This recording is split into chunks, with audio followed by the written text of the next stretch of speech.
اور مبشر بخاری صاحب جو کہ سینئر صحافی و تجزیہ کار ہیں، کچھ دیر بعد پروگرام میں جوائن کریں گے۔ میر صاحب، اب چونکہ یہ سب ہو چکا اور ہفتے کا آغاز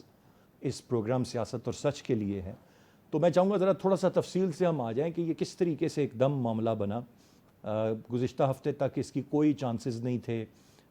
پھر اچانک سے ان کی جیل سے منتقلی، ان کو اسپتال لانا، یہ احکامات، پاکستان تحریک انصاف کے اندر مکسڈ ایموشنز، کہیں پر جشن اور کہیں پر بے چینی، یہ دونوں ہم نے دیکھی۔ اور پھر سارا کچھ ہونے کے بعد آج صبح یہ پتہ چلا کہ وہ تو جیسے ماضی میں ہوتا آیا ہے، دوبارہ سے پیمز میں ان کا معائنہ ہوا اور واپس چلے گئے جیل۔ تو وہ جو سب جیل قرار دینا، علاج ہونا، وہاں رکنا اور ریلیف کی طرف آگے بڑھتے جانا یا کوئی قدم ہونا یا مبینہ ڈیل کا ذکر ہونا، یہ ساری باتیں اب ہم اس وقت جب بات کر رہے ہیں تو دم توڑ چکی ہیں۔ دیکھیں، بات یہ ہے کہ جب بھی کوئی ایسی بات ہوتی ہے، کوئی ریلیف ملتا ہے جسے کہہ لیجیے گا، تو عام طور پر ہم اس کو بہت دور تک لے جاتے ہیں۔ ہم مثلا یہ کہنا شروع کر دیا کہ بنی گانا لے جایا جائے گا انہیں، ہم نے یہ کہنا شروع کر دیا کہ اس کے بعد یہ ملک سے باہر چلے جائیں گے، ہم نے یہ کہنا شروع کر دیا کہ یہ ساری بات اس لیے ہو رہی ہے کہ عمران خان کے ساتھ ڈیل ہو گئی ہے۔ دوسری طرف سے یہ کہا گیا کہ یہ سب اس لیے ہو رہا ہے کہ یہ لوگ عمران خان سے ڈرے ہوئے ہیں، اور ڈرے ہونے کی وجہ سے انہوں نے ہاتھ پاؤں جوڑ کر ان سے ریکویسٹ کی ہے عمران خان سے، خدا کے لیے آپ ہمارے لیے ہمارے ہاتھ پہ رحم کرو، اور عمران خان مان گئے ہیں، بالآخر مان گئے ہیں، اور وہ اب ملک سے باہر چلے جائیں گے اور کوئی سیاست نہیں کریں گے۔ یہ ساری کہانیاں اس کے بعد گڑھ لی جاتی ہیں، سنا دی جاتی ہیں، بتا دی جاتی ہیں،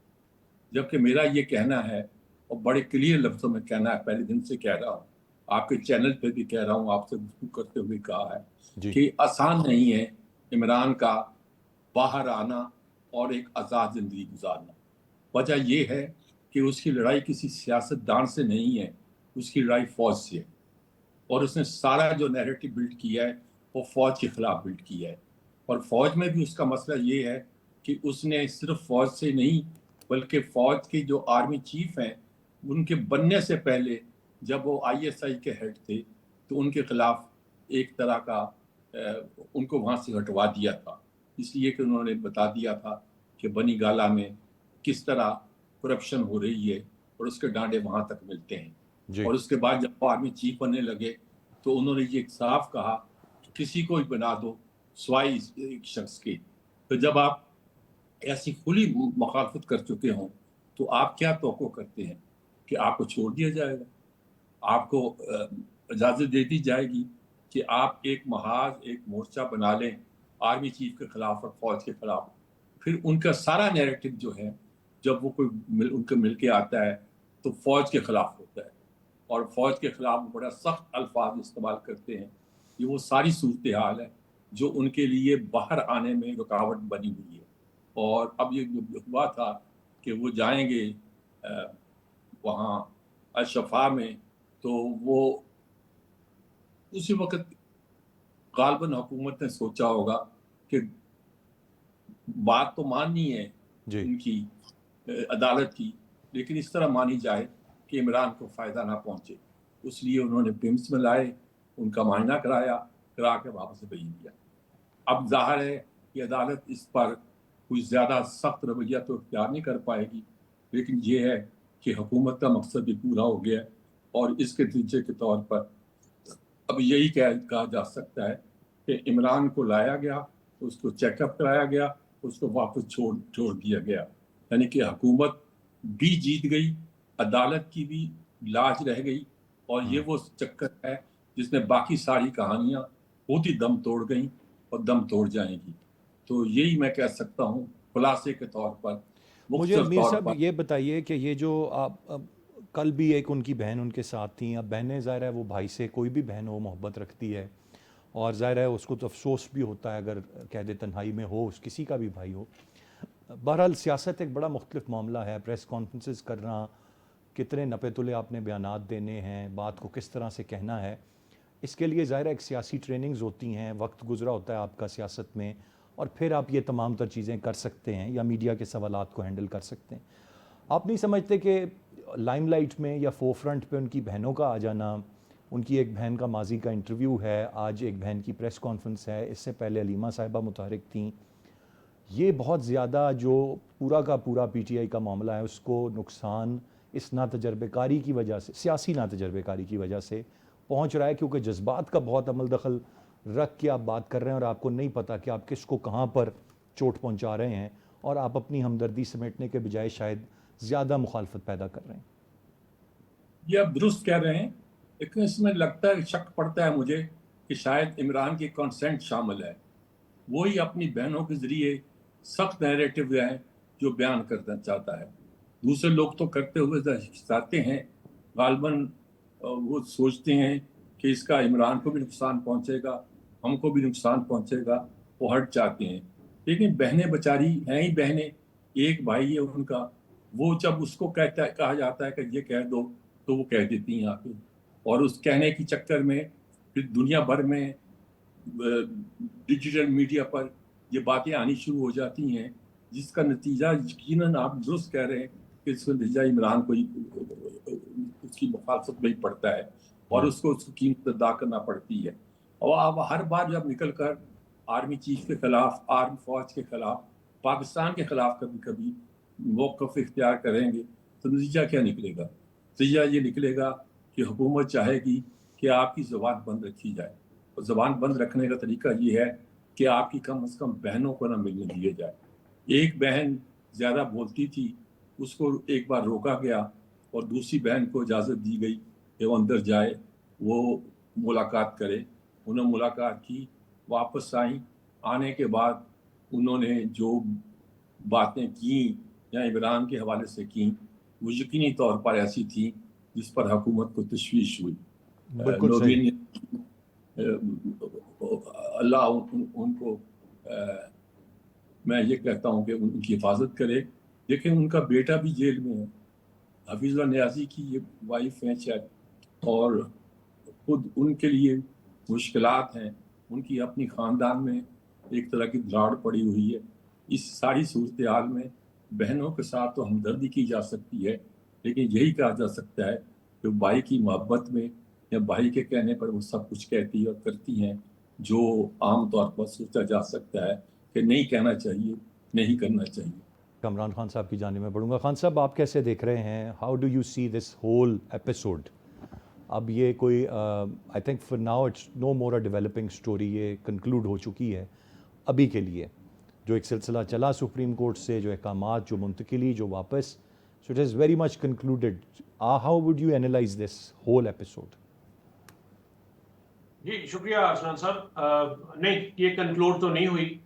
آپ نے کہا سرے دست، میں کہتا ہوں سرے دست بھی کنکلوڈ نہیں ہوئی. ابھی تو یہ ڈیولپنگ سٹوری ہے، چلے گی، اور اس کے جو سیکولز ہیں وہ آئیں گے. ابھی تو اس کا جو فالو اپ ہے وہ آنا ہے. اور اچھا، میں بہت ساری کامران صاحب چیزیں اس لیے کہ اگر تو یہ معاملہ شفاب یا پمز میں رکتا، یہاں وہاں سب جیل بنتی، میں پھر سوچتا کہ ابھی اس میں کچھ آنا ہے. لیکن جیل واپس منتقلی کے بعد بھی آپ سمجھتے ہیں کہ آگے اس کے مزید کچھ آنا ہے؟ جی، اس لیے کہ ایک تو نظر ثانی درخواست جو ہے وہ حکومت نے آج آپ کے سامنے ہے کہ انہوں نے پھر دوبارہ جو ہے کچھ ترامین کے ساتھ اور اعتراضات دور کرنے کے بعد وہ انہوں نے دوبارہ دائر کر دی ہے. تو اس کا مطلب یہ ہے کہ جی حکومت بھی یہ سمجھتی ہے کہ جو 18 اگست کا فیصلہ تھا سپریم کورٹ کے فل بینچ کا، وہ اس میں وہ سمجھتے ہیں کہ جی اس میں نقص بھی ہے، یعنی اس کو امینڈ بھی ہونا چاہیے. اور دوسرا یہ کہ وہ یہ بھی سمجھتے ہیں اس بات سے کہ جی وہ انہوں نے 100% اس کے اوپر عمل نہیں کیا. ظاہر ہے تبھی انہوں نے وہ ریویو جو ہے وہ فائل کیا ہے. تو ایک تو یہ چیز ہے. دوسری بات یہ کہ یہ ابھی جتنے آپ نے دیکھا کہ صبح جو ان کی بہنوں کی پریس کانفرنس، اور ڈاکٹر فیصل سلطان جو تھے وہ بھی ساتھ بیٹھے ہوئے تھے، ان کی جو پریس کانفرنس تھی اس سے بھی کہیں یہ نہیں لگتا کہ وہ مطمئن ہو گئے اس چیز سے. دیکھیں، باوجود اس کے کہ ڈاکٹر عظمیٰ نے یہ کہا کہ وہ تو بالکل 100% فٹ تھے، اور ان کا جو بلڈ پریشر تھا وہ بالکل 120/80 تھا، اور انہوں نے یعنی کہ بڑا اطمینان کا اظہار کیا، انہوں نے فٹ ڈکلیئر کیا. وہ خود بھی ایک ڈاکٹر ہے ارسلان بھائی، جی ڈاکٹر عظمیٰ جو ہیں جی وہ جی. بھی ایک میڈیکل ڈاکٹر ہیں. تو اسی لیے، اور عدالت نے بھی یہ کہا تھا کہ جی آپ ان کے ساتھ رہیں گی ڈیورنگ دا پروسیس، تو ان کو ساتھ رکھا بھی گیا.